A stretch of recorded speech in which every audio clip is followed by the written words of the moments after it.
UCLA and USC are undefeated, both undefeated for the first time since 2005. This is literally the first time in my life I can remember UCLA being relevant, like ever. But also, this is just the first time UCLA and USC are both like undefeated ranked. UCLA, after beating Utah, like they might be like the number 11, number 12 team. Oh, well, the AP polls came out already. Oh, they did. Oh shit, they did. Yeah, they came out today. Wait, let me see. Where were they ranked? I know they came out today because Tulane got less votes than Notre Dame, even though Notre Dame is 3-2, and James Madison got ranked. And since he's on there, even though they almost lost 2 games, one to UCF last week. The fucking like.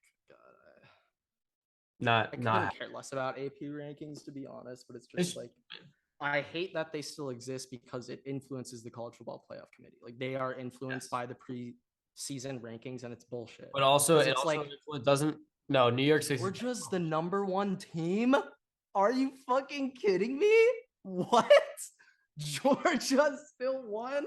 Well, at least Ohio State has 21st place votes, but God Georgia, damn. It was Bama last week, and then it went back to Georgia this week because Bama was lost to A&M. Even though Ohio State has blown people out the last. But it's just like, dude, I mean, like I will give Bama a pass last week because they had Milroe. Like that's not their offense. Like I get that, but it's just like the AP poll. It's like if Georgia just wins by 20, they'll be number 1 for the rest of the year. And I wouldn't be surprised if next week Bama can just beat Tennessee and they'll go to number 1. 100%. 100%. Bama will be number 1 after next week. Oh yeah, they're gonna have the best win of the season after this Saturday. To be fair, I mean Tennessee is. I don't know. I think they're ranked. Actually, I take back my air quotes. It will be the best one of the season when they. Tennessee's good. Tennessee's good. I actually like Tennessee a lot, but Tennessee's 6 right now, which I don't disagree with. I mean, if anything, I'd say fuck it, throw Tennessee over Michigan, if anything, but. Whatever. Michigan almost lost it. Yeah, but no, UCLA is 11, USC is 7. Hey, it might be a top 10 matchup. That rivalry game might actually matter. It will be in front of a sold, packed out Rose Bowl per usual. They're selling it out this year. Oh yeah, per usual. Yeah. I'm gonna be honest, like I was thinking about it the other day. I'm just like not the biggest wing guy in general, but if I do it, it's gotta be fried. It's gotta be fried. Yes. But like I just realized just overall I'm not like a wing guy, and I know that. So are you a tendies kind of guy? Yeah, I definitely would be smashing tendies and nuggets over wings, but like if I had the option of either, I would pick wings. I just feel like I don't seek out wings necessarily. You seek out tendies. You like or like nuggets. You go to like Chick-fil-A? Probably, yeah. I definitely seek those out 100%. Yeah. Good man. Yeah. Feel free to roast me on that. I'll just be honest. I'm an LA guy. I'm not going to sit here and act like wings are my life. They aren't. So, yeah. Frank the Tank's having an aneurysm right now. Oh, it's bad. It is bad. It is bad for the Mets. Like. What is going on, everybody? Welcome back to another episode of the Waterboy Podcast. Today, it is episode number 55. Yep, I remember the number this time. What a weekend of sports. What a weekend of football. MLB playoffs in full swing. We got conference play college football. We got games that actually matter in college and NFL. Very interesting day of NFL. We'll get into that at the end, but very, very interesting day of NFL, and a lot of college football hot takes are about to come out of me and Everett. So, okay, let's just start off real quick.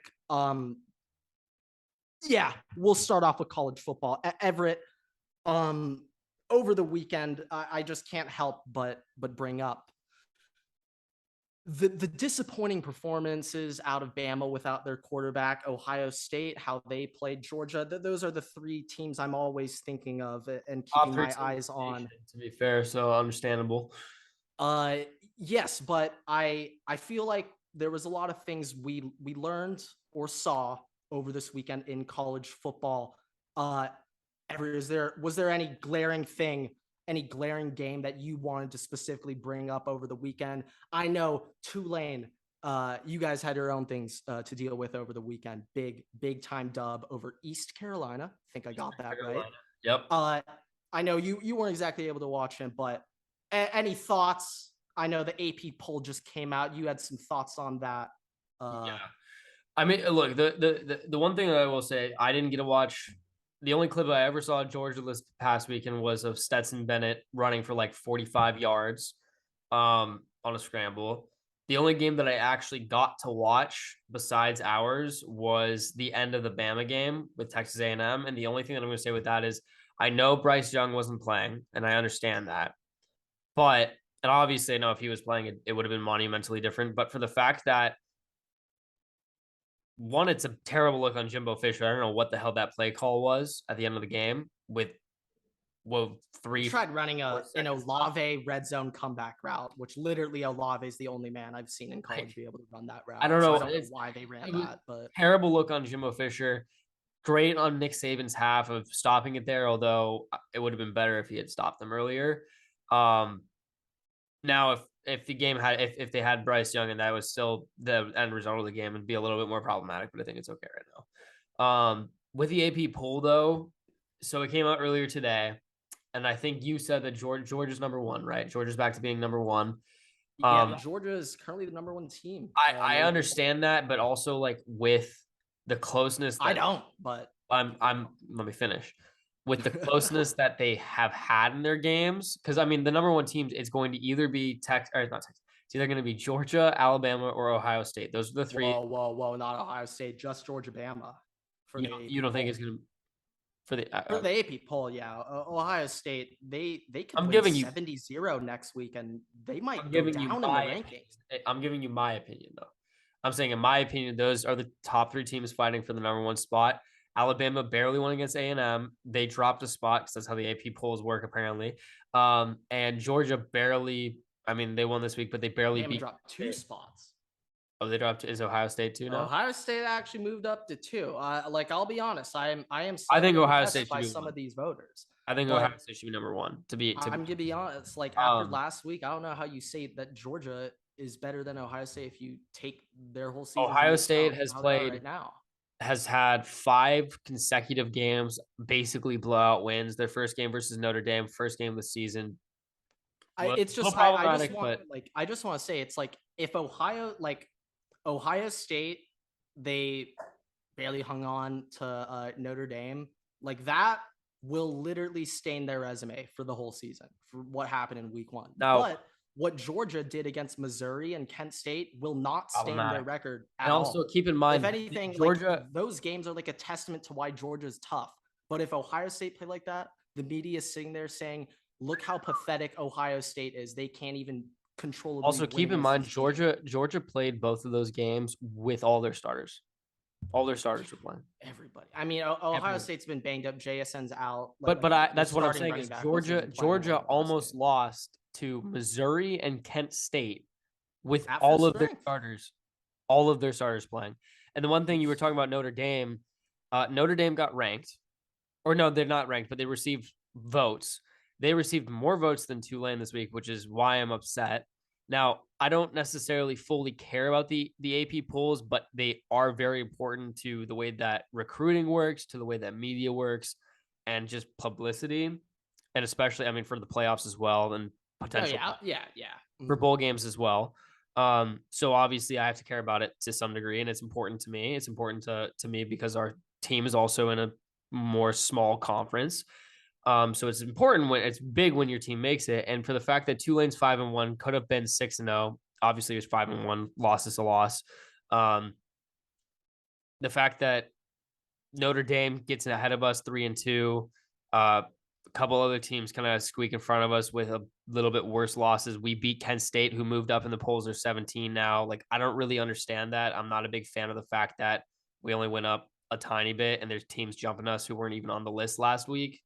So no, yeah. I mean, at the end of the day, it's just there's no way that all these voters can watch all these games and actually there's no way they can actually take these all in. So obviously just historical success teams like Notre Dame are just going to get a pass. Cincinnati, by the way, I don't think that they were ranked. Maybe they were ranked 24 in one of the polls or something like that. I think they were ranked, but they're 21 right now, and they were unranked before in one of the two polls, and they barely beat USF last week. They've had two games. I don't know what the other one was, where they've barely won and they were losing at some point. But last week, USF was like in the game with them, and they were in the game until the very end. And since he barely squeaked out a win against the worst team currently in the American Conference, so I don't love that. It doesn't, and they have the same. Cincinnati has the same record as Tulane right now, in both conference play and in season. And Tulane has beaten K-State, who's ranked 17 right now. So I mean, Yeah, no. It's just at the end of the day, those AP voters are just gonna look and be like, "Oh, Cincinnati, they made the playoff last year. They're 5-1. Oh yeah, they should be ranked." Like that. It's just the AP poll. My problem with it is that I just don't think it should exist, and I don't think it should influence the college football playoff committee, but it does. Like I remember, uh, like for this point, I'm not trying to discredit LSU here. When they won the Natty, they were the fucking greatest offense ever. But like, I'm pretty sure at the end of the year, like they counted their win against Texas as a top 10 road win because Texas was ranked 10 in the AP poll at the time. But at the end of the season, Texas was like 7-5, but that's still counted as a top 10 win. Like that's where it's like there's problems. There's problems with the AP poll influencing it. And I'm not discrediting LSU. They're the best team that year. But it's like that. Who the fuck cares if they beat Texas? Would they finish the season 7-5? That's not a top 10 win. And so like that's my problem with it. And it's just going into this season. I also feel like if a team like for Tulane, right? We beat K-State. We beat K-State before they were ranked. So because of the fact we beat them before they're ranked, it doesn't count as an AP win. Oh yeah, that's not an AP win for you guys either. Which makes no sense. Which makes zero sense. It literally doesn't make sense. But it's just like, hey, whatever. I like cultural play. Like I'm obviously pretty biased as an Ohio State fan, and I am under the impression that like there are really only 2, maybe 3 teams each year that actually have a shot of winning. We can move. That's a debate for another day. So I've got one thing for you that you'll like already coming as an Ohio State fan. But before I say that, I just want to give a shout out to my guy Deuce Watts. Mossed the living shit out of a corner for ECU. Just murdered him, put that kid in the ground. And then Randy Moss one-upped him and then put Deuce on Randy Moss's shorts, like on ESPN, and then also put that kid in the ground. So prayers up to that guy's family. He's going to be going through it. But with that said, Marvin Harrison Jr. has had a fucking season. He is by far and away to this point one of, if not the best receiver in college football. Yeah, I think we can also segment this into the Ohio State Union. I have one set up for this week. In terms of Marvin Harrison, how he's playing, I think they just said Marvin Harrison is like the first receiver in Ohio State history or something to have three touchdown games, like just in their career in general. And he still has a year of eligibility left. He can't go to the draft this year. So yeah, Super Marv dropping 7, 131 and 3 over the weekend with 2 absurd Moss catches over some Sparty defenders. Yeah, we're gonna we'll start with this pass game. Screw it. Pretty solid day for CJ Stroud and the boys. I'm not gonna lie. Pretty solid day for CJ Stroud. On Ohio State's second drive, CJ threw an atrocious pick 6 where it just seemed like he predetermined his throw, telegraphed it. He was like, I'm throwing to him no matter what on this play. Got picked off, pick 6. What I was really impressed with is how CJ responded to his pick 6. After that pick 6, I'm pretty sure his next throw responded with a 69-yard touchdown pass to Emeka Egbuka, and then followed that up with a 41-yard touchdown pass to Julian Fleming. So that's, in my opinion, is the way to respond after throwing a pick 6 against Michigan State. That's how you respond as the leader of Ohio State. And like, I'll be honest, I expect him to do that, but it was just very reassuring and made me happy to see that CJ responded so well after throwing that pick six. He didn't let it rattle him, didn't let that pick six throw his game off. But yeah, CJ finished today going 21 for 26, 360 yards, 6 touchdowns, 1 pick. Pretty solid day Pretty out impressive of the Ohio State passing offense. But it wasn't just the Ohio State pass game that kind of blew me away on offense. Their run game is officially here. Like it is officially here. Ohio State has a run game again, guys. Let's start off. First things first, no Mayan Williams today. Okay. Mayan Williams, who tied the Ohio State school record for single game rushing touchdowns last week, wasn't available. And it was the Trevion show, like we expected preseason. And Trevion showed up, ran for 118 yards on 19 carries with a touchdown. But the one thing I was really, really impressed of all out of Trevion, I wanted to see more consistency in how much yards he was getting per carry.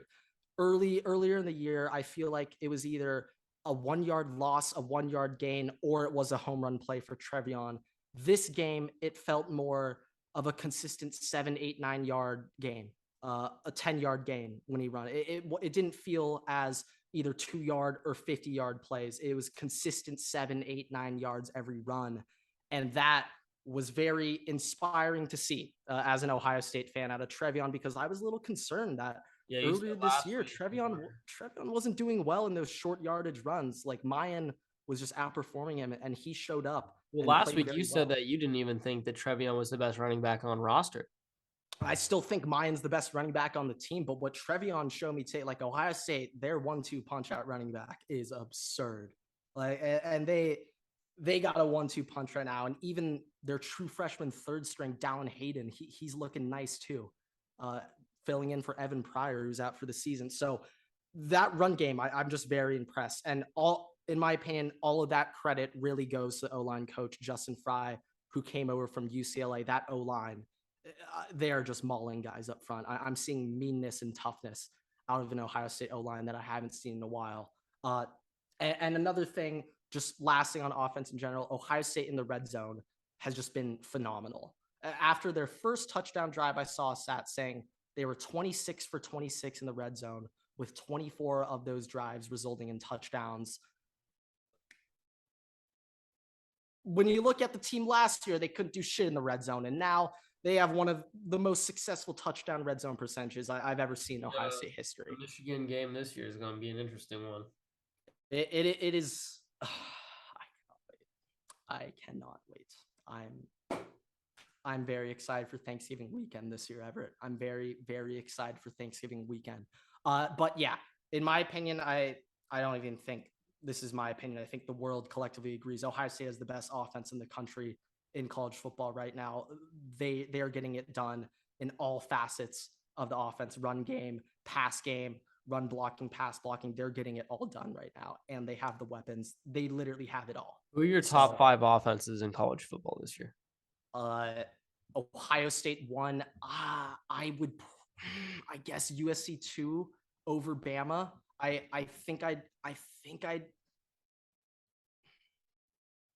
probably have to put USC over Bama just because of the weapons and everything. Okay. But I'll be honest, Bama has the best pass blocking O-line in the country by far. Who's 3? Bama. And Bryce Young has 9 seconds to throw the football. I don't care if he doesn't have weapons. He has 9 seconds to throw. Okay, so give me your concise. I want concise 1 through 5. Ohio State, USC, Bama, Tennessee,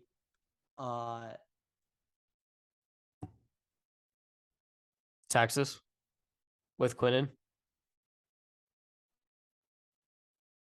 Yeah, and maybe even put them at 4. Texas. Maybe even put them over Tennessee. Maybe even over Bama. So Ohio State. I just need to see a little more. Needed to see a little more of Quinn. Okay, so you said 1 through 5 Ohio State. It looks great. Like we're about to get into it. Texas is back. Ohio State, USC, Bama, Texas, Tennessee. That's your 1 through 5. Yeah, I would say. And if Quinn Ewers didn't get hurt all year, maybe I'd put Texas at 2, maybe 3. Understandable, yeah. But actually, screw it. I still want to talk about the defense in a sec, but this fits. I just want to talk about Texas real quick. if Quinn Ewers never got hurt this year, Texas would be 6-0 right now, and arguably the number 2, number 3 team in the country. Yeah, no, I mean, some people think they'd be 1, but so this is just what I'm thinking. If Alabama was number 1 last week, if they were good enough to get that number 1 crown after their win against Arkansas, I'm just thinking if Texas beats Alabama and then let's say Alabama's 5-1 right now, everything else remains the exact same. Texas, Bama would still probably be ranked like 4th. they'd be somewhere up there. Yeah, there's no way. Bama would still be like no 4th way or 5th in the country. No way the NCAA or the AP voters would be like, oh no, Bama's like 20th now because they have a loss. Like so, I'm not quite ready to say it would happen, but I could definitely see a case that Texas would be the number 1 team in college football right now. Well, yeah, because they refuse to. Alabama. I mean, because they refuse to put Ohio State at 1. So, Texas, they'd make sure that the horns are up. I mean, shit, the NCAA changed rules on taunting so that you can't do horns down. I mean, if that doesn't explain that Texas would be 1, I don't know what does. But you can't do horns down, but you could do the U down. Yeah, we saw that over the weekend, which I love, by the way. Oh my God, the U down? Are you kidding me? How have I never thought of that before? But yeah, I think there's a case Texas could be the number 1 team in some people's eyes. And I do think Texas is back. Quinn right now, yeah, this counts to Ohio State. Quinn Ewers, oh my God. Like, he's him. And you know what? Like, do you wish? I mean, I know CJ Stroud obviously consensus number 2 pick next year or 1. Do you wish that? Would you rather have Quinn Ewers than CJ Stroud? Then CJ, no. But like next season, like I'd obviously rather have Quinn Ewers starting than Kyle McCord or Devin Brown next season, which it'll probably be between those two. But the good news is in 2024, Ohio State has the next number 1 overall 1,000 composite rating, number 1 quarterback committed for 2024. So they have him. So like, I'm not that concerned. Like, honestly, like Ohio State's in such a great position quarterback room wise right now that even after losing Quinn Ewers, like they didn't really miss a beat. Like, obviously they're worse without Quinn Ewers, don't get me wrong, but like they still have depth in that room and everything. But yeah, yes, I would want Quinn Ewers, but it's fine. It really didn't hurt Ohio State that much that he left. But okay, I'll finish up my defense on Ohio State real quick. First things, everyone was talking about the corners. Instead of Denzel Burke getting picked on, it was Cam Brown. Great, and I thought Cam Brown was the best corner on the team, but nope, I guess not. But I'll be honest, Cam Brown was blanketed all over the Sparty receivers the whole game. He was all in their face, in their grill. But it's just once the ball's in the air, like Sparty's guys, they just came down with it. Like it's just like all season, Denzel Burke, Cam Brown, they're all over the guys, but once the ball's in the air, they just can't break. They just can't break the pass up. I don't really know. I'm not going to act like I know how to improve these corners play, but I saw a lot of fans trash talking Tim Walton, who's the new corners coach for Ohio State. Tim Walton, fun fact, he used to be the corners coach for the Jacksonville Jaguars, and Jalen Ramsey has came out and said that Tim Walton is the most influential and best position coach he's had in his football career. That should be big then. And so Jalen Ramsey has came out and said, like, this man has made me the player I am today. Like, I owe this man everything. If that's the case, how is he working college football? The pay's not that different. I understand that, but like you probably would get paid more in the NFL going from a positions coach to a coordinator or something like that with perspective than going in college football. Well, he did get an upgrade, like job status wise, by going to Ohio State. Like, he definitely got a raise from the NFL. So like financially, it definitely made sense. The thing is though, I'm just not ready to say like fire Tim Walton. I'm not ready to say that. Like, I don't really know what the fix is, but I'm just going to be honest. I would rather have a slightly weaker secondary, at least with how Bama and Georgia looks right now, than a weaker front seven. I'd rather have weaker corners than a weaker front seven. Let's talk about the front seven. I have a fun little fact for you, Everett, which I think is going to be very impressive. Ohio State held Michigan State to 7 yards rushing on 20 carries. That's some Madden numbers right there. 7 yards rushing on 20 carries. They also had four sacks and 3 quarterback hurries. So the Ohio State run defense, it's back. Oh, it's back. It hasn't been back since like maybe 2014, 2019. Has been back since 2019, but it's back. And yeah, last thing I just want to say about Ohio State, I know we've taken a while, but it's just Ohio State this year. The one big reason why I think they can compete is because they have the O-line and they have the front seven. Like when they lost to Bama in 2020, yes, they're getting exposed in the secondary, but they also just couldn't do anything to get in good down and distances. They just had no O-line. They couldn't stop them. Alabama was having 3rd and 2s every time. Just couldn't do anything. But they have the line play this year to control the line of scrimmage and set the tone.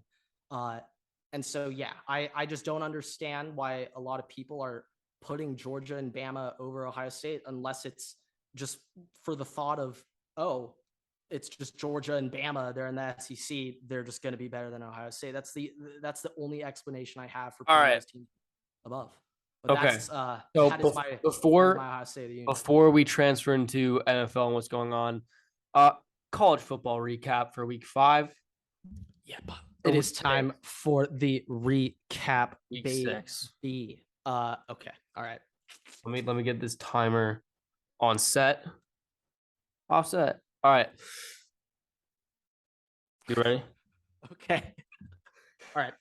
3. You count me down. 3, 2, 1, go.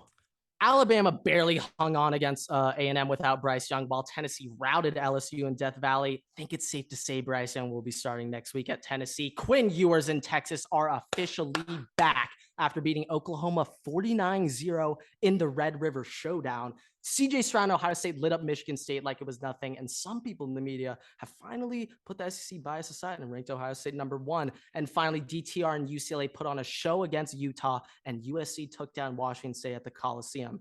Does that mean USC and UCLA will have a meaningful rivalry game this year? We'll find out. 3 seconds over, but not bad. Not bad. 3 seconds over. Not bad. Over. Not bad. Not bad. Okay. Quick transition. Screw it. I got my juices flowing. I thought that was pretty good. Let's run the NFL recap right now, back to back. Back to back. I guess we're done. My juices are flowing. All right. Okay. Well, that's the end of that segment for college football. I hope you guys enjoyed that. Well, I mean, nope. I don't really have anything else on college football. Done? Okay. So. All right. Ready? NFL Week 5 recap. Here we go. 3, 2, 1, go. Darnay Holmes and the New York Giants topped off their London game with a happy ending. Josh Allen was playing Madden on rookie difficulty against the Steelers, putting up video game numbers at halftime. Brandon Staley was this close to choking the game away after yet another questionable decision to go for it on 4th. The Cowboys absolutely dominated the Rams, and Cooper Rush is now 5-0 as an NFL starter. The number 1 offense in football didn't show up in Foxborough as Bill and the Pats shut out the Lions at home. And the most boring football game in the history of Earth occurred on Thursday night. So that's right on time. 30 seconds. Damn. Little round of applause here. That was pretty good. Yeah, give me a round of applause for that. Pretty good. Yeah. That was pretty good. Okay. I want to bring up some things that were just glaring to me in the NFL recap, and I just got to bring it up right away. Let me hit one first real quick. Let me hit one first. I'm interrupting you. Okay. Hit one first. Because I know this game deserves its own. This team deserves its own segment. I have a feeling. I think I know. Can I guess the team? Can I guess them? Denver Broncos. Is it them? Denver Broncos. It's the Denver Broncos. Okay. And I sound like I'm taking a shit because that team sucks ass. Yeah, but whenever you watch the Denver Broncos, it is just shit. I might have more fun taking shit than watching the Denver Broncos this year. Kind of adds up. Okay, so here's what I want to say. One, thank you NFL for scheduling Denver on like 5 or 6 consecutive primetime games. We get to watch them next Monday. Thank you. They got one next week, and I think they also have one the week after too. Oh, Lovely. I love watching the Denver Broncos on prime time. There's nothing I'd rather do with my life. Best football in the NFL. Oh yeah, yeah. But here's most my dynamic offense ever. Just think back to week 1. All right, think back to week 1. Broncos Seahawks. All right. Nathaniel Hackett has a chance to win the game. 4th and 2. Could go for it with Russell Wilson, with Javonte Williams or Melvin Gordon at running back, both of which can definitely get you 2 yards. Instead of going for it on 4th and 2, he elects to kick the longest field goal in NFL history on 4th and 2, right? And it's just, you get a first down there. And then it's kind of game. In comparison, this week, he decided to try and listen to the fans' criticisms for week 1, but in the wrong way. In OT, the Colts march down, kick a field goal, so they're up by 3, right? The Broncos are on the 4th, or they're on 4th and goal. They're on, like, I don't know, the 5-yard line, 6-yard line. Instead of kicking the field goal to tie the game, to continue OT and get your defense back on the field, who's probably going to stop the Colts offense again, he elects to now go for it on 4th down on 4th and 5. Russell Wilson's blind, misses KJ Hamler wide open, who then throws a shit fit in the end zone. I have some comments on this. Keep going, but I'm about to circle back. It's the fact that Nathaniel Hackett, like, he doesn't understand time management in the game, but he also doesn't understand game management at all. Like, he also hired a game manager after that first week, and the fact that dude's not even doing his job is pretty telling of how the fucking how the franchise is going right now. But like, I don't understand why it's so hard. Like, you have a top defense in the NFL. They've been getting turnovers all game because Matt Ryan sucks. Why not just kick the field goal, send your defense back out there? All you have to do is stop them. Well, okay. I'm going to counter you on that. It was championship. They just had like no time. And I mean, we don't play for ties in the NFL and you're on the 1-yard line. I know they haven't gotten shit done in the red zone, but I would have been more upset as a Bronco fan if they kicked the field goal there and played the tie. Well, you don't play. The game was in their hands. You don't play for ties if you're a Chargers fan, because Brandon Staley doesn't play for ties, but the Raiders do play for ties, especially when it's to get the Chargers and themselves in the playoffs. My thing about that was just like, fuck. I don't have a problem with him going for it. Like the more so funny thing for me was how the wide open route was the slant on the goal line, which Russell Wilson threw the pick in. And I mean, you can't blame Russ. Obviously, he was not looking there. He can never, ever even think about a slant on the goal line for the rest of his. He can literally never even think that's a choice for the rest of his life. The fact that Nathaniel Hackett even made the decision to have that route ran in that situation. Like, honestly, I mean, when I went back and replay, Russell did not even look to the right side. Like, that was not an option. KJ Hamler was not an option. KJ Hamler was literally naked, though. But I don't blame him. Like, I understand it, Russ. I wouldn't have looked there either if I were you. It's just the Denver Broncos red zone offense. It is so atrocious. I've never seen anything like it ever. It's the same run, 3rd and long, or it's run incomplete 3rd and long. It's the same fucking thing every time. I'm actually curious what you can't do anything.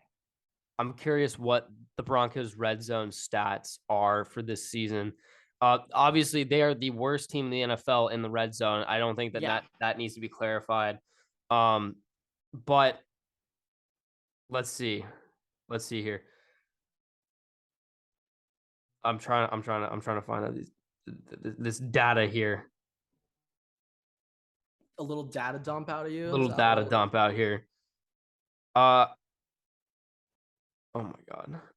Okay, so Field Yates said there have been 65 games played so far this season. Only twice has a team gone 0 for 4 or worse in the red zone in the game, both of which occurred by the Broncos, one in week 1, one in this past game versus the Colts.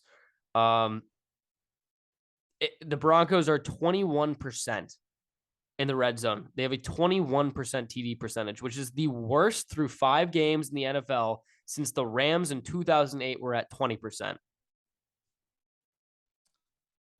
Yeah, and while all this is going on in Denver, Geno Smith is like Lighting putting up career numbers in Seattle, and they're letting him throw the ball, which is just, oh my God, I love Pete Carroll now. I love him now. No, seriously. Maybe the problem was actually Carroll has bought me over. I like, oh my God, that team, Russell Wilson. It's just also, by the way, yeah, Russ, you're not cooking, man. Here's a little thing on top. Okay. I couldn't have been more right on my 6-11, 7-10 Broncos preseason prediction too. Couldn't have been more right. Okay. Mitch Trubisky this year, who by the way got benched, not this week, but last week. He got benched. He's been playing so poorly, he got benched. His stats on the season are 59.5% completion and a 36.3 quarterback rating. This player has a 59.4 completion percentage and a 36.9 QBR. Now, I saw this and I know that that's Russell Wilson. I guess I'd rather have fucking.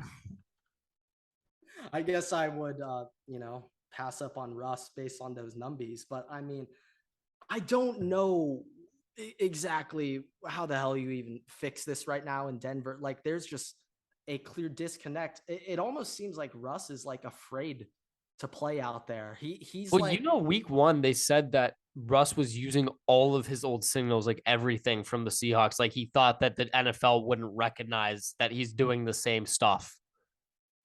Like, yeah, Tyler Lockett, literally 5 minutes in the game, he goes, "Oh yeah, Russ is doing the same hand signals that he did on the Seahawks. It's the same audibles, like play checks. Yeah. Like what? I don't understand why. Like, why would you do that? It makes no sense to me. But to end a little section for that one, Everett. To end a little section of that game. Colts became the second team in NFL history in the Super Bowl era to win a game where 0 touchdowns were scored and multiple interceptions were thrown, and there were at least 6 sacks. So defensive prowess. The only other team to do that were the 1973 Browns.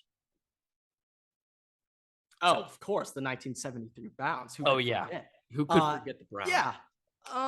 Interesting things going on in the NFL. Okay, I think while we can stay in the topic of the AFC best, even though they're definitely not the AFC best anymore, we could stay on the topic. I think maybe time to talk about my team. But real quick, give me 1 second.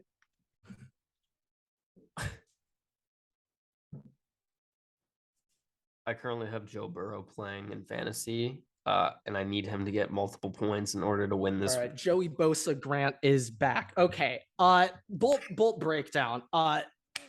Okay, a lot of things happened this game. A little bit of interesting stuff.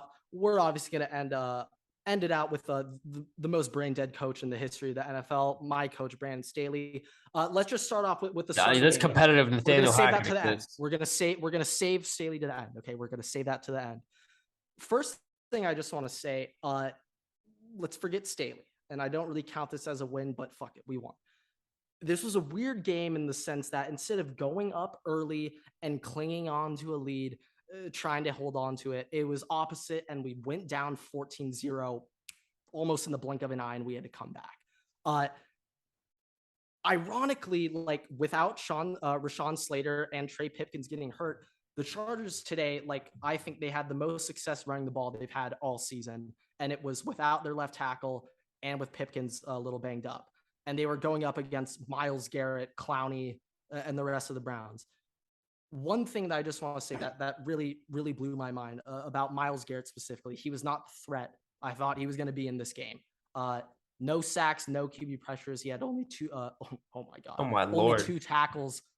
Yeah, that was bad. That was bad. Keep that in. Only 2 tackles on the day. The replacement for Slater, Jamari Sawyer. He's a rookie lineman from Georgia. He has been playing lights out. Phenomenal over the past 2 games, stepping in for Slater. Another thing I want to point out, this guy, Sawyer, hopefully I probably butchered that name. He isn't a tackle. He played guard at Georgia. He was a 5-star guard coming out of high school. He doesn't even play left tackle. And he was out here doing all you could ask for against Myles Garrett in his second career NFL start. So honestly, like they gave him the game ball last week for what he did against the Texans. Fuck it. Don't forget, I know Donald plays interior, but Aaron Donald and the Chargers, or sorry, the Rams and the Chargers play this year. So he might have to face Aaron Donald too. It's just going to be an interesting time. Like I've just been very impressed with him. I thought, okay, Slater's out. I was already pissed off when Corey Linsley went out and we couldn't get a thing going on offense. But with Slater out, I thought we'd take a massive step back, and the offense hasn't. If anything, I've seen improvements in the outside run game now that Slater's out, which doesn't make any sense to me. It makes zero sense. But today, I haven't seen the Chargers find this much success running stretch off tackle ever. And they were doing it against Myles Garrett, and they were running the ball all over them like it was nothing. I don't know what I was watching today. It made no sense. So are you telling me you're happy with Joe Lombardi this week? This week? Yeah. I don't actually have any complaints for him. I actually don't. I thought he called a really good game after going down 14-0. I'm obviously. Didn't you also say Brandon Staley is the defensive? Yeah, he does the defense. He doesn't do the offense. That's not a good look. It's very funny how he doesn't do the offense, and he's obviously it's up to the head coach, but he doesn't work with the offense, and he's like, let's go for it on fourth. It's like, bro, you're not involved with the offense, bro. Shut the fuck up. Like, stop. But okay. Yeah, I was just very impressed with the O-line. Like the Chargers ran the ball today easier than they have all year, and it just made no sense to me. Josh Kelly was also an animal, but Eckler had 16 carries, 173 yards in the tubby. And then he also or just rushing yards. 173 rushing. He had more receiving. He probably had 200 total yards today and 2 touchdowns. But like, yeah, Eckler has really, really picked it up in the past 2 weeks after a very slow and shaky start to the season. But let's talk about the defense real quick. No Joey Bosa equals big problem for the run defense and pass rush. Big problem.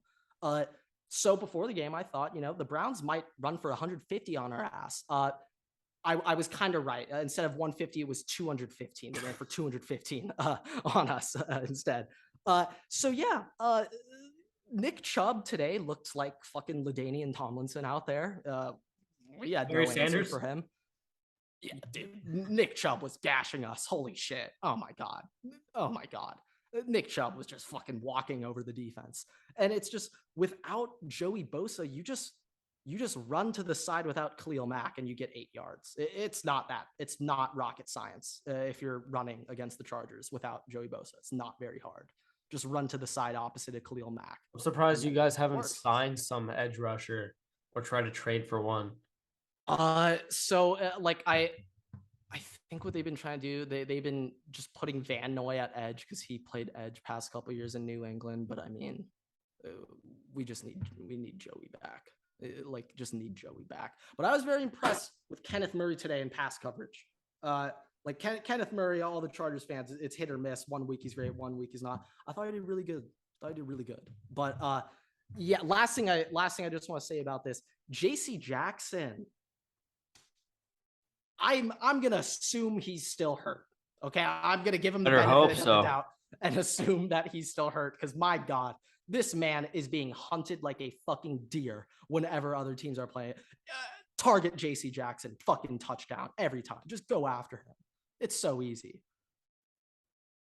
David Njoku and Amari Cooper were playing with him like it was baby food. It was hilarious. I don't even know what to do. I'm just gonna assume he's hurt. No other way to take it. And finally, now it's time for Brandon Staley. God motherfucking damn it, Brandon Staley. This dude, we're on the 35-yard line. There's like a minute and a half in the game. The Cleveland Browns have 0 timeouts. We are up by 2 points on our own 35.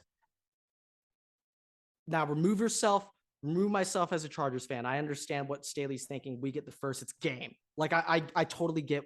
I get the sentiment that instead of putting it on our defense and giving them a chance, let's put the game in our hands, put it in our offense's hands. If we get the first, it's game. I understand that thinking process. However, when you consider the circumstances of what was going on right there and being on your own fucking 35, if you don't get the first, which they didn't, you essentially gave the Cleveland Browns 3 points, essentially just gave them a field goal and lost the game.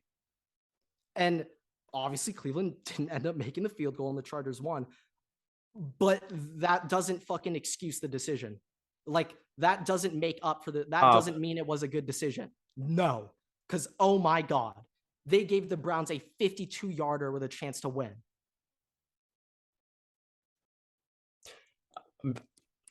I'm just going to interrupt real quick.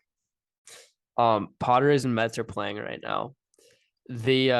When Joe Musgrove walked off the field for this past inning, they not only glove checked him, they checked his ears.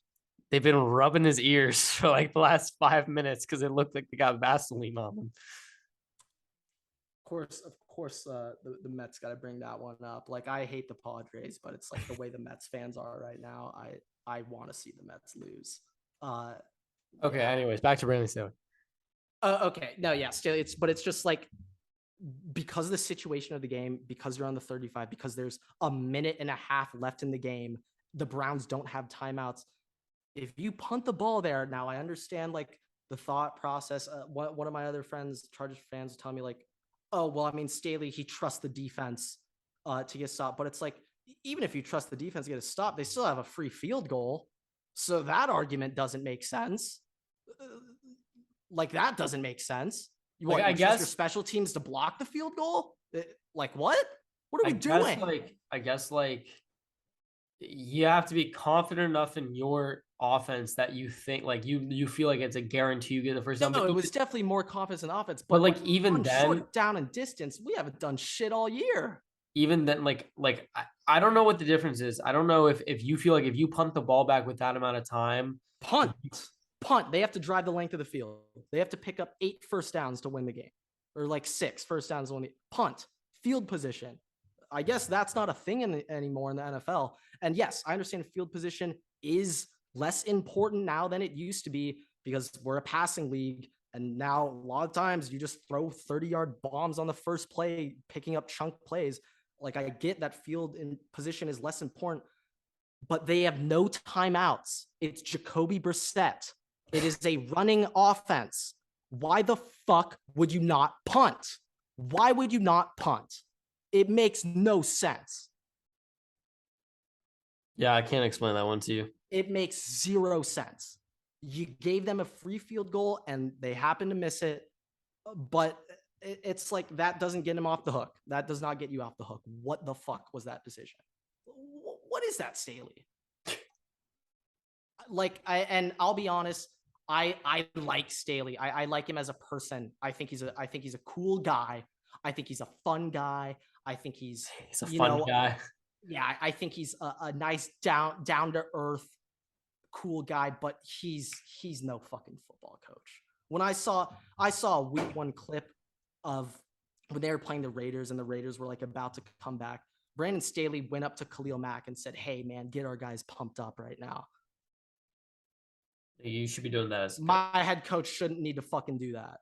Ryan Day would not be asking fucking CJ Stroud to pump the boys up. He would go do it him fucking self. So that just concerns me. I get the fuck. Everyone's transition. We want the younger guys in. Sean McVay fucking ruined the NFL. Like, to be honest, Sean McVay ruined the NFL. Like, he's the only guy who like kind of made it work. To be fair, though, he did make it work. He won a Super Bowl.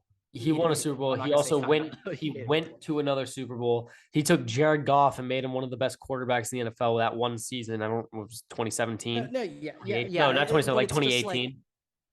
2019. It's just I don't know. I just feel but like. But also, to be fair, all the free agent signings, you bring in Khalil Mack. There's no way these guys respect Staley. The coaches that have come out of Sean McVay's coaching tree have done well so far. Zach Taylor went to the Super Bowl last year. I know. For the Packers doing well. Yeah. Kevin O'Connell's doing because it's just like, dude, fucking Staley. It's just that decision. I can't ride with that guy. That just, oh my God. Like, I was just sitting there, and when we won the game, the Browns missed. I didn't even know how to am I happy right now? Like, yeah, but like, if for whatever Staley's reason in town for another 2 months at minimum now after that. For whatever reason this happens, and I don't think it will, although he is on the hot seat apparently. If Dan Campbell loses his job in Detroit, the first thing I'm doing if I'm the Chargers GM, firing Brendan Staley, I'm taking Dan Campbell. Bring him there. No, not him either. You don't want Dan Campbell? No. I love me some Dan Campbell. I love both of them as human beings. I like Dan Campbell, like, fuck, literally anyone would run through a brick wall for him, but it's just like, Robert Saleh? What about Robert Saleh? Need more time. But I was not sold on him at all last year. This season we'll see. If they start Joe Flacco, maybe. Yeah, I mean, gotta start Joe Flacco. I have mixed opinions, but like right now, like, it's not like there's anything they've been doing this year where I'm like, fuck Saleh. Okay. So all right. Okay, let's talk Vikings now. All right. Skol Session is in session. So first things first, Vikings won today. Joe Burrow's in the red zone. I need him to get a touchdown. Literally my fantasy team is in Joe Burrow's hands right now. If he does not get this touchdown, I am screwed. Vikings won 29-22. Started off with one of the best offensive games that we have had. Oh, what a start. What a we have start had for a special man. The seasons that we have had in the last 5 seasons that we have had since like 2012, maybe 2017 when Sam Bradford had the really good first game. I actually do know what you're talking Sam about. Bradford did go off the first game of 2017. He actually did. He did actually put up some numbers. But Kirk Cousins started 17 for 17. Let's get hashtag chain Kirk Cousins going up, because Kirk Cousins with the chain, when he said he felt empowered, he really did feel empowered, because he just went out there, broke the Vikings record for consecutive completions, and started off the day for Justin Jefferson with I believe 9 receptions and 120 yards going into half. There was a point where I saw something saying he was on pace for like 36 catches and 300 yards. Yeah. Also had 22 minutes of possession time first half. 22 minutes of possession. Now, okay, I'll be honest. That to me was way fucking funnier than anything else you like in that first half. 22 minutes of possession time in the first half. Just like really think about that. The Bears had the ball for 8 minutes. Like literally, they had the ball for 8 minutes of the half. And it's like the Bears. Also, we're about to get into this in a sec because I have a question for you about Justin Fields and the Bears passing game. Yeah. But the Bears are predominantly run first team. I'm not sure when Mooney made that catch. I'm not sure if that was in the first half or not. But to only have the ball for 8 minutes in the first half, that is nuts. Like, that is nuts. Yeah. So, but okay. We also went into half. Here's the thing. We went into half up 21-3. We did not score any points the entire third quarter. We did not score any points until the end, basically towards the end of the fourth quarter. You guys go for 2 there to get that 8. When we went for 2 to make it 8, to make it a 1 touchdown game. Now, this is where I have the problem. Ed Donatel is not he called a very good first half. Limited them to 3 points the entire first half. That was a good first half. Now the problem is points in the first half. They got 10 points in the first half. They scored second. Oh, they did. They did score in the second quarter. Okay, so 21-10, 21-3 at one point, and then they scored consecutive points to make it 22-21 before the Vikings scored again.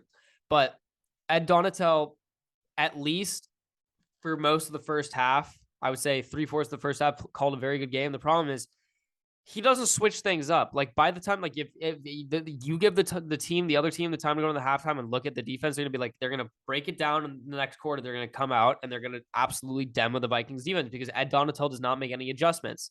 And if it continues with that pace, the Vikings offense, the potential is limitless, but the defense is what causes problems and what keeps the other teams in the game.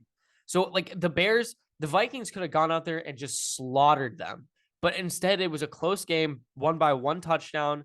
Had it like the Bears could have come out and slaughtered the Vikings. Wait, the Bears could have slaughtered the Vikings. No, the Vikings. Sorry, okay. an ad decided to play on my. I was picking up the stats for the game, and ad decided to play. But the Vikings offense could have slaughtered the Bears, but the problem is the defense kept the Bears in the game, even though the Bears have a prolifically terrible offense in the NFL. So if Ed Donatell does not pick his shit up, if this is not fixed, I don't expect Kevin O'Connell to make a change during the season, but there's a very high chance that Ed Donatell is not the defensive coordinator by the halfway point in the season or by the end of the season. I think that he's gone. How long has he been there too? Everybody's new this year. Oh. And literally every single staff member so Kevin besides picked him. Yes, so besides the wide receivers. Well, if that's the case, then I definitely don't think he'll fire him this year. Besides the wide receiver coach, everybody is new, and yeah. So it was between Ed Donatell and the Lions defensive backs coach. Okay, one thing I'm just looking at, just how your defense played. David Montgomery, only 20 yards on 12 carries. Seemed like you guys kind of bottled him up pretty easily. Well, also they kind of got taken out of the.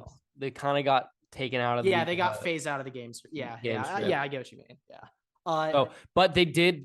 To be fair, David Montgomery did have 4 receptions. He tied the team for receptions and had 62 yards on those receptions out of the backfield. So. Okay. One thing that, and now I think about it, now I look at these fucking yards. Justin, 62 check down Montgomery yards. He had the 1 play to Mooney. Cole Kmet, 4 catches, 45 yards. That's a little interesting to me. Well, also the big thing, and I tweeted this out. Chad actually came and responded to my tweet about this because clearly I don't know what I'm talking about. So, Justin fumbled twice. Justin? Only. Fields. Yeah, didn't lose him. Ed Donatell plays Danielle Hunter in zone coverage. He has him back off the edge and plays zone coverage, and he hasn't put him over in the middle. Instead of playing the flat or something, he has him hook over the middle, which is why, because Danielle is terrible in coverage. So that's why that was a problem. And he's done that multiple games. But I want to give a shout out. Secondary, like I had said, probably doesn't matter because they suck. Like I know that the Bears are not a great passing team to still pass for a decent amount of yards because our secondary is not great. But I want to give a shout out to Cam Dantzler. Your guy, Cam Dantzler, sealed the game by stripping the ball away from a former Vikings player that the Bears picked up after we released him before the season started, by the way. Great planning there by our GM. Knew that one was going to happen. I just, the one thing that I love about Cam Dantzler is that he just plays with like an aggression, and he just plays with like a swagger and a confidence that you need to play corner in the NFL. And he checks those boxes. He clearly has that swagger to him after that fumble. So, I mean, like that guy, he's the one thing I love, or one thing my dad preaches when we watch Ohio State. He loves aggressive corners who aren't afraid to go and hit the wide receiver. Okay. And that's what I love. I love corners who are physical and want to get in your face. Also, not on the defense, but I really did love the offensive play calling this game. Kirk Cousins was allowed to basically check in and out of plays on the field and make his own play calls, not necessarily relying fully on Kevin O'Connell. Like Kirk Cousins chose a lot of play calls in the first half. I don't know if they went away from that in the second half, but that was a big reason why the offense was doing so well. But also, honest, you can't Justin ask for Jefferson a better start than 3 for 3. Justin Jefferson had the best quarterback rating in the game. Yeah, I saw that. Justin Jefferson 1 for 1 for 23 yards, had a QBR of 97.4, which is better than Justin Fields and Kirk Cousins. But I do really like the way that those play calls being very unique. I love the flea flickers. I love the throwing it across the field, having Justin throw it back to Dalvin Cook. Like I love all that stuff. The special teams, really sucked today. And they've been a very big, strong point of Minnesota's team for most of the season so far. But Jalen Rieger almost fumbles it on a kick return. Greg Joseph goes 0 for 2 on Greg Joseph goes 0 for 2 on field goals. Can't be doing that. Ryan Wright, my guy, unfortunately kicked a punt for 15 yards, but I know he's going to fix that up. It's okay. Just need to get that back together. The one last thing that I want to say though is today is a very, very special day for the Vikings. Today is Leif Erickson Day, and for all of you guys that did not watch SpongeBob growing up, Leif Erickson was oh, that's how I know it. I was like, wait, why do I know this? It's that's from SpongeBob. So Leif Erickson was considered like the first Icelandic explorer to be of Nordic descent and be like the first Viking, and it's celebrated on October 9th. On Leif Erickson Day, the Vikings were 7-0 going into today. After today, they are a perfect 8-0 on Leif Erickson Day, October 9th. Don't mess with the Vikings on Leif Erickson Day. Yeah, I mean, it's just, of course, Leif Erickson's there in spirit. The Bears had no shot today. No way, it's no not how. really much of a surprise. I don't think that's a shocker for anybody. Okay, I know this episode's been running for quite a sec, Everett, but there is one last game that I need to just bring up and mention. Yeah, I'm gonna have to give a man some shout out here. Today, the Cowboys shit on the Rams, eviscerated them. And I'm also very biased in that I hate the Rams with a burning passion. But I just want to say with Cooper Rush, let's just take a look. Cooper Rush, he didn't win the Cowboys the game today. He did not win them the game. He went 10 for 16 with 102 yards, no touchdowns, no picks. Okay, Cooper Rush did not do anything to like solidify himself as an NFL star or anything. But he is 4-0. Cooper Rush, like the fact that the Cowboys were still able to manhandle the Rams, throwing only 100 passing yards, the fact that they were able to do that, that defense is really good. They are really good. Real. Now, I won't say I will never say that Trayvon Diggs is good. At least I haven't seen him play this much last year, but at least this year. But last year he sucked. I'm gonna be so honest. Much. He looks he's gotten better, so much better this year. I mean, I know he does play. I know he does like training in the offseason with Stephon, and obviously playing against Stephon, one of the best wide receivers in the game, is gonna get you better. So that doesn't surprise me, but I'm just a little hesitant. It's like the same way I'm hesitant to pick up Geno Smith in fantasy and start him. It's kind of that kind of hesitancy. But if that really is the case, props to Trayvon Diggs, and hopefully he continues to get better. I'm in on Geno Smith on fantasy. I'm in. I'm so in on Geno Smith for fantasy. But yeah, no, like the thing about like that fucking defense, like that pass rush is terrifying. And I know the Rams are banged up all over the O-line. I know they got holes all over the place. It doesn't help that Matthew Stafford is like a deer in headlights But hear this out: the Dallas Cowboys had 5 sacks today and 11 quarterback hits. Guess who had the Cowboys defense in fantasy? This guy. Good day for you. Good day. They picked up the slack on all of my other players getting 5 points. My wide receivers, flex, and tight end all combined scored less points than my defense in fantasy. Yeah, not a good day. Shit, I forgot to say this, but I hate to admit it, Everett, but I think I'm now hitting the age where I don't really care about fantasy anymore. I didn't set my lineup this week. Kyle Pitts started for me in both of my leagues. I just forgot. Like I don't think I really give a fuck anymore. Like I haven't forgot to set my lineup since 2015. And that's why we're starting a dynasty league. But it's like that's like I think I might not give a shit about fantasy football anymore, Everett. So this is a question I was going to pose to you a while back, and I got 2 other things besides this, by the way. I haven't even checked my team today. I don't care. But if I won or not. What would you think about fantasy and college football? So I've thought of ways that you could make it work. You can't possibly do a draft type of fantasy. It just literally, you can't do it. It just would not be fair. So like, I would say, I know you probably don't understand how the fantasy soccer league works, but I would do it in a system like that where any person playing it can own any players in the league. If everybody wanted CJ Stroud, everybody have him. But every team has in $100 million bank. You have the a players cap. are worth different. You have a cap, Yeah. and so like CJ That's what I would Stroud would do. be worth like 14 million. So you Yeah. can pick whoever you want. You could change it out and everything.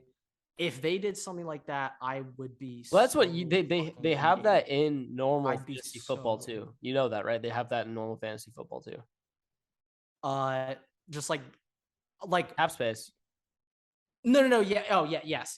I know that too. It's just like for NFL football, I fucking love my drafts and shit. It's just in college you just couldn't do it. It just wouldn't be fair if there was a draft type of system. But like I remember like years ago they would be promoting, like DraftKings and FanDuel would be promoting like their daily fantasy like pick college players, and I know like it was in college, so like I think it is a thing. It's just not really popularized, but like college football, it's just consumes my whole life in the fall. And so like if I had that, yeah, Okay. I would be locked in. So to wrap up this episode, two things. One, first thing that I want to say is apparently Josh, and I don't condone this, but Josh Allen before every game pukes his entire guts He out. boots. Yeah. He boots, and he's gotten teammates to boot with him. His teammates now jump in on it. His teammates boot with him. I think it was on a Pardon My Take. They had Josh Allen on. They were asking about it, and he was just like, "Yeah, I just have to. It just gets my mind right, gets me ready." He's like, I have to do it. I think he's been doing it. I mean, that's one way to boot and Wyoming. rally. If anybody's going to boot and rally, it's going to be the Buffalo starting quarterback. Yeah, and we're not going to spend time talking about the Bills. They're playing the Steelers, but like, yeah, I mean, Gabriel Davis did it almost had a Randy Moss impression. He was close. Gabriel Davis has at least 2 games a season where he gets 3 touchdowns, 190 yards, and then besides those games, he's non-existent. He does not show up. But he has 2 games where he's this year. I know, honest. But he does. It's literally 2 games. The pop-off potential is unreal with Gabriel Davis. Can't believe he's actually. My one other thing that I want to say and wrap up the episode with goes back to the Cowboys, and we talked about this before we started recording, but Dak Prescott comes back probably in 2 weeks. If Cooper Rush wins next week, he's 5-0 as a starter. Keep going. Let me see what they play. Keep going. Dak Prescott comes back and the Cowboys start to lose, do people call to bench Dak? They play the Eagles next week in Philly, so that's an L. But I'm saying if Cooper let's just say hypothetically Cooper Rush wins that game. If Dak is on the Cowboys, okay, yes. If Cooper Rush wins next week, if Cooper Rush wins next week, or even if he doesn't, but let's say hypothetically he wins, Dak comes back and the Cowboys start to lose. Do you think that people are calling for them to bench Dak and restart Cooper Rush?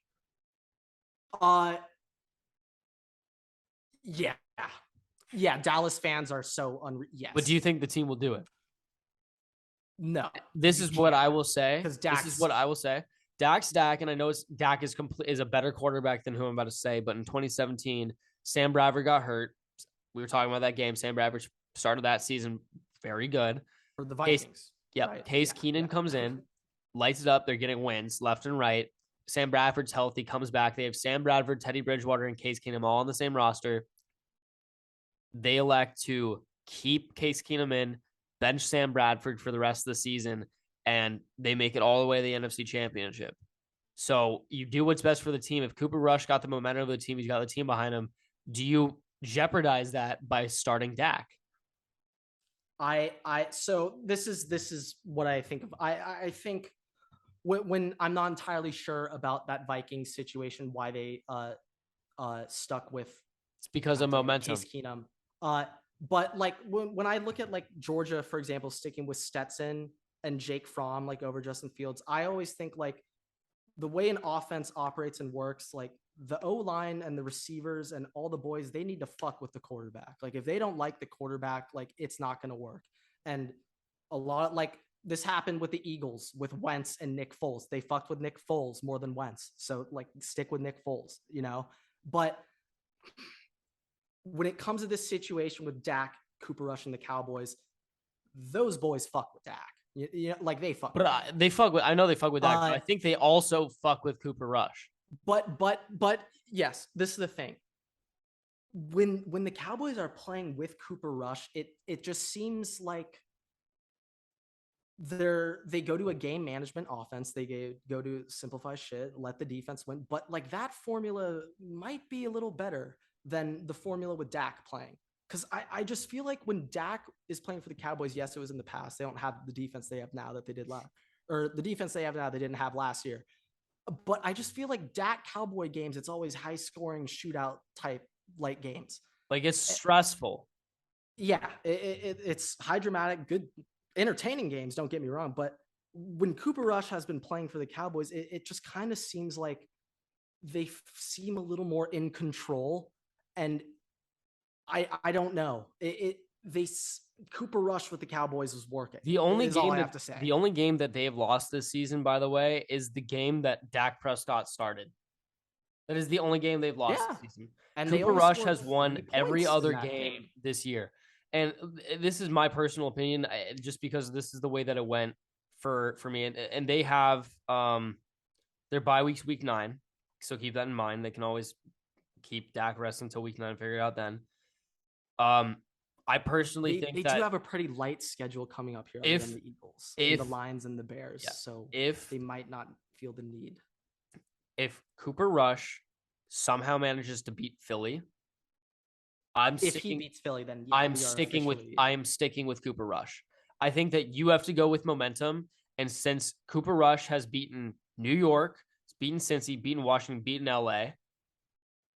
If he beats Philly, you stick with him. He's your quarterback until something disastrous happens, and then you put Dak back into Philadelphia next week on, I think, Sunday Night Football next week. Cowboys at Eagles. If Cooper Rush takes down the Eagles on Sunday Night Football next week, oh man, Everett, we have a debate topic on our hands if that happens. Cooper Rush and the Cowboys offense, by the way, has put up 20 or more points every week, so it's not like they're not scoring. Every week, and the 1 week when this week technically the defense scored. Technically, this week the defense scored a touchdown, but still 22 points. And I'll be honest, I know Cooper Rush isn't the guy. He threw for 100 passing yards today. I know, but what I am saying, I don't know.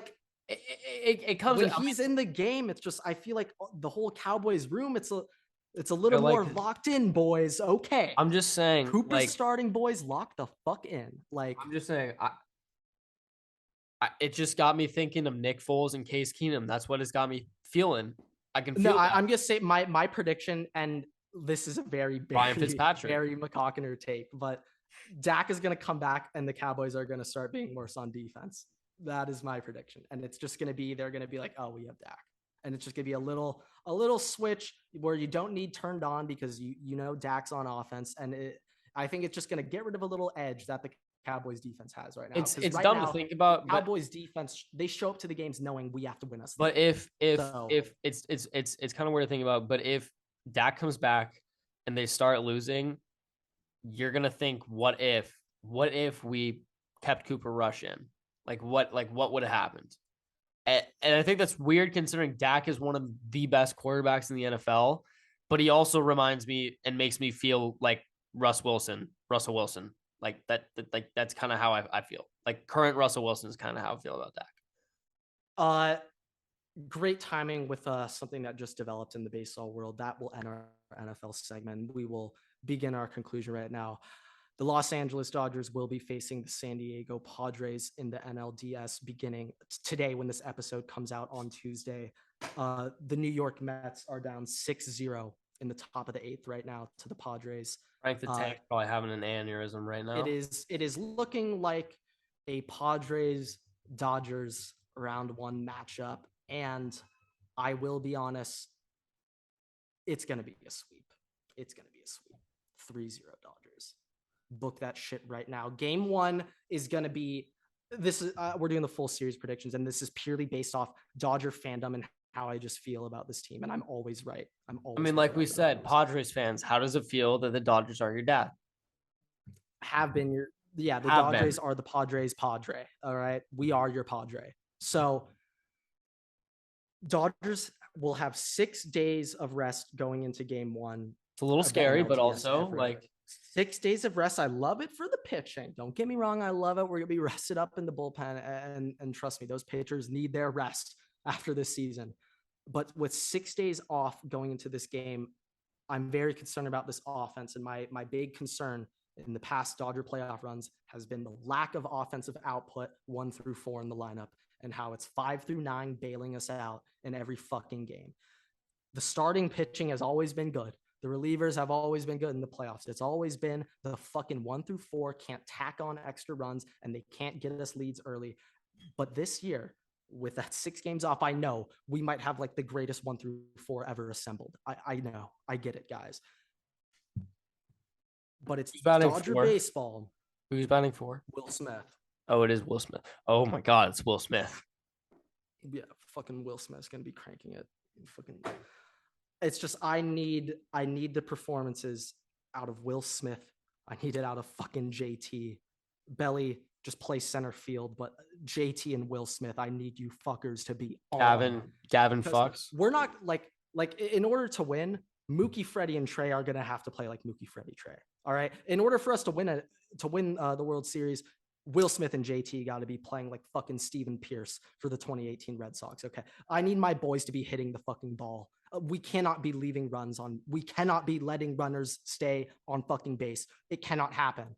It cannot happen this year for an 111 team win or whatever. Have they announced the playoff roster? Have they announced their playoff roster yet?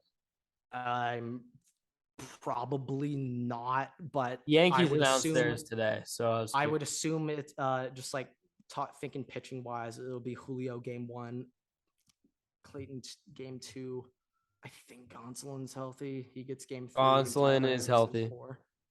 I think he's good, but I'm fucking terrified of the Atlanta Braves. Joey Gallo made the postseason roster apparently. Yeah, he was gonna make it. He's going to be platooning against righties, and then when we're going against lefties, Trace is going to start. But Trace is fucking nasty this year, Everett. Cash considerations. Trace is just making a difference. I can just also feel it right now. Joey Gallo's going to have a fucking big-time hit in this postseason for the Dodgers. He's going to have a big-time hit. And I don't know why I'm feeling it, but I know it's gonna happen, Everett. Like mark my words, Joey Gallo's gonna do something for Joey Gallo. Make you proud. And Cody Bellinger. Cody Bellinger always has one hit in the postseason. Oh no, I mean playoff Belly's low-key one of the best players on the team. Like last year, Belly hit like 850 in the playoffs. Like he was very and I know he's gonna rob maybe 2 guys. He'll rob. Well, Tatis isn't playing, but he'll rob Manny game 1. He'll rob him. Tatis isn't playing. Steroids. They do have a Juan Soto though, Everett. Remember that. Remember that guy. They do have Manny Machado too. Yeah. Okay. Well, we'll wrap this up. I think game 1 Dodgers. I think they might get no hit for the first 5 innings of the game. I say 4-2. Like 4-2. Like I'm gonna be honest. This is what I think will happen. I think the Dodgers. It's gonna be a really bad start. It's gonna be a really fucking rough start. Like literally no hitter through 5 innings, and then I think that third heart of the lineup's gonna get up their 3rd time through, and I think they're gonna go up against a Yu Darvish who hasn't been pulled, and they're gonna rock him around and they're gonna play with him like it's food, and they're gonna wake up in the 6th or they're gonna wake up late and they're gonna get a last second win, a heartbreaking loss over the Padres in game 1, and it will kill the Padres momentum for the whole series, and they'll shit on them in game 2 and 3.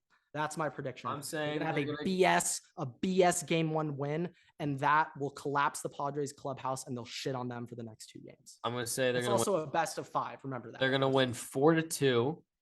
I think that they get 1 run in the 2nd, 2 runs in the 4th, and the last run of the 8th. Padres are gonna start off with the lead. They're gonna get 1 in the 1st inning. I really think it's going to be Padres are going to be leading a majority of that game one. Dodger fans on Twitters, we're all going to be united. Fuck Dave Roberts. Fuck it. We're all going to be together, and then we're going to get a bullshit hit, boys. We're going to fucking get it, and we're going to win. We're going to take game one and just take it from their hands. Just fucking take it from them. We should win game one, guys. I want you guys to remember, if we lose game one, it's fucking okay. The lineup hasn't played in 6 days. It's okay. They'll just come back the next day and absolutely dump on them. It's either game 2 or game 3 eruption. But with that, I think that's going to wrap up the episode. Please make sure to listen to us on Planes. We are really guys into Planes. Listen to us on Planes. Listen to us on Planes. Go up to like the audio, like the comm on your Delta flight and play it through the comm. I want to hear it going through the plane. No, yeah, like literally harass the flight attendants, force them to broadcast our podcast. Make them follow. Make them go up and down the aisles of your plane and make sure they follow us on Spotify. Actually, don't let the plane take off unless everyone has followed it. Like literally stand up and be a nuisance until you have confirmed everybody follows our account. If you're a pilot, guy. If you're a pilot, you don't want to be that guy, but be that guy. If you're a pilot, refuse to take off until everybody has followed us. Yeah, exactly. I mean, we should probably just be going to the pilots. We should just be. This is what we should do. Actually, if you're a pilot, we should work on our Boeing sponsor too. We might need to get pilot certification. Actually. Now I'm not sure if you want me doing that. You have a boating license, so I trust you to maybe try that. But me, you can be my co-pilot. It's fine. I'll support in the air. You want to be the flight attendant? You can be the flight attendant. There we go. No, I would actually. Yeah, I'll do that. Yeah. All right, but with that, I was gonna say I wouldn't reduce myself to that position, but yeah, I do that. Or I could be your air marshal. I could be like Liam Neeson. Oh, that works. All right, but with that, thank you guys so much for watching, listening. Make sure to rate us 5 stars, give us a follow on Spotify, follow on YouTube, and go check out our TikTok at Waterboy Pod. We're popping off right now doing numbies. Thank you guys so much for watching, listening, and Waterboy's out.